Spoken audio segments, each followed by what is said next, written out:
Assalamualaikum warahmatullahi wabarakatuh. Alhamdulillahilladzi ja'ala at-taqwa libasas salihin. Ahmaduhu subhanahu wa ta'ala habda 'abdin mu'tarifin bisidqil yaqin. A'udzu billahi minasy syaithanir rajim. Bismillahirrahmanirrahim. Wa likulli ummatin ajal فإذا جاء أجلهم لا يستأخرون ساعة ولا يستقدمون. Para kaum muslimin yang dirahmati oleh Allah Subhanahu wa taala. Allah Subhanahu wa taala berfirman di dalam Al-Qur'anul Karim, A'udzu billahi minasyaitonir rajim. I'lamu annamal hayatud dunya la'ibun wa lahwun. Ketahuilah para kaum muslimin rahimakumullah bahwa kehidupan di dunia ini laksana orang yang sedang bermain dan bersendau gurau. Ada yang bermain sebagai pejabat, ada yang bermain sebagai rakyat. Ada yang bermain sebagai konglomerat, ada yang bermain sebagai orang yang melarat. Ada yang bermain sebagai orang yang taat dan ada pula sebagai penjahat. Semua itu pada intinya kita sedang bermain. Yang perlu kita sadari, seindah dan secantik permainan apapun yang kita mainkan, tentu akan berakhir. Para kaum muslimin rahimakumullah. Tentu kita menyadari bahwa umur kita selama ini dari hari ke hari bukanlah malah bertambah. Akan tetapi sebaliknya semakin berkurang, dan terus berkurang hingga ajal menjemput. Ini berarti kesempatan untuk memperbanyak amal ibadah kepada Allah Subhanahu wa taala semakin habis. Sedangkan perbuatan dosa-dosa dan maksiat kepada Allah Subhanahu wa taala selalu bertambah dan terus bertambah tanpa ada penyesalan.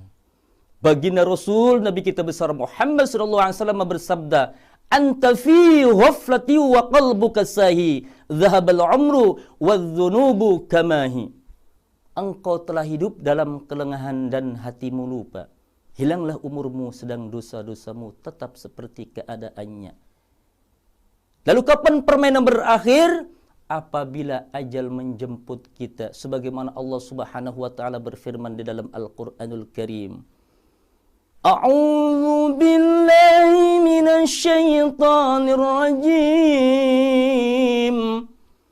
Wa likulli ummatin ajal فَإِذَا جَاءَ أَجَلُهُمْ لَا يَسْتَأْخِرُونَ سَاعَةً وَلَا يَسْتَقْدِمُونَ. Tiap-tiap umat mempunyai ajal atau batas waktu. Maka apabila telah datang waktunya, mereka tidak dapat diundurkannya sedikit pun dan tidak dapat pula dimajukannya sesaat pun. Para kaum muslimin rahimakumullah.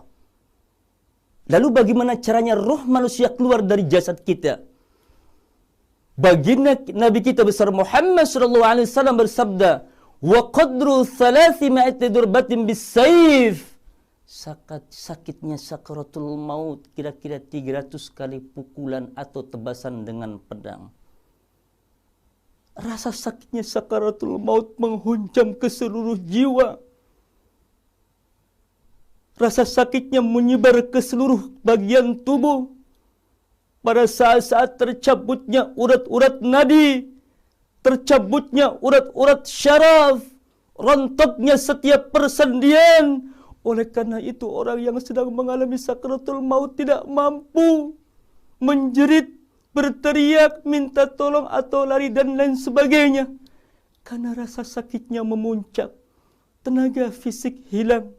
Anggota tubuh mendadak lemah tidak berdaya, akal tidak berfungsi. Oleh karena itu, apa kebiasaan kita setiap hari? setiap waktu, setiap detik yang selalu dilazimkan oleh seseorang. Tatkala kita meninggal dunia, diambil ruhnya, refleks spontan apa yang telah dibiasakan itu. Kata Nabi, "Man kana akhiru kalamihi la ilaha illallah, indal mauti dakhulil jannah." Barang siapa yang akhir perkataannya dengan mengucapkan kalimat La ilaha illallah Muhammadur Rasulullah, indal mauti dakhulil jannah, maka ia akan masuk surga. Dan dalam ayat yang lain, wala tamutunna illa wa antum muslimun, dan janganlah sekali-kali kamu mati melainkan dalam keadaan agama Islam. Para kaum muslimin rahimakumullah. Mati bukanlah akhir dari perjalanan hidup. Masih ada kehidupan alam yang akan kita lalui, yaitu alam barzah atau alam kubur. Mampukah kita mengarungi samudra kehidupan di alam kubur atau alam barzah? Tentunya tergantung perbekalan yang kita miliki. Liyabluwakum ayyukum ahsanu amala. Siapakah di antara kalian yang lebih baik amalnya? Lalu apa yang harus kita perbuat? Lalu apa yang harus kita kerjakan untuk perbekalan mengarungi samudra kehidupan di alam barzah atau alam kubur? Baginda Nabi kita besar Muhammad sallallahu alaihi wasallam bersabda, "Arba'atun tajri 'alaihim ujuruhum ba'dal maut." Ada 4 macam amalan yang akan mengalir nilai kebaikannya sampai ia meninggal dunia. Yang pertama, faman rabitun fahuwa fi sabilillah, orang yang cinta dengan perjuangan agama Allah. Dan yang kedua, man tasaddaqa bi shadaqatin jariyah, infak, sedekah dan jariyah. Dan yang ketiga, man taraka waladan shaliha, orang yang mati mempunyai anak yang saleh dan salihah. Yang keempat, man alima ilman, orang yang mengamalkan ilmunya. Siapakah mereka? Para alim ulama, para kiai, para asatidz dan para guru. Mereka lah yang mengamalkan ilmunya. Oleh karena itu perhatikan para alim ulama. Sebab ulama adalah pewaris para nabi. Al-ulama warasatul anbiya. Para ulama adalah pewaris para nabi. Oleh karena itu para kaum muslimin rahimakumullah. Mudah-mudahan kultum yang singkat ini bermanfaat bagi kita semua. Amin ya rabbal alamin. Assalamualaikum usikum wa nafsi bitaqullah. Assalamualaikum warahmatullahi wabarakatuh. Allah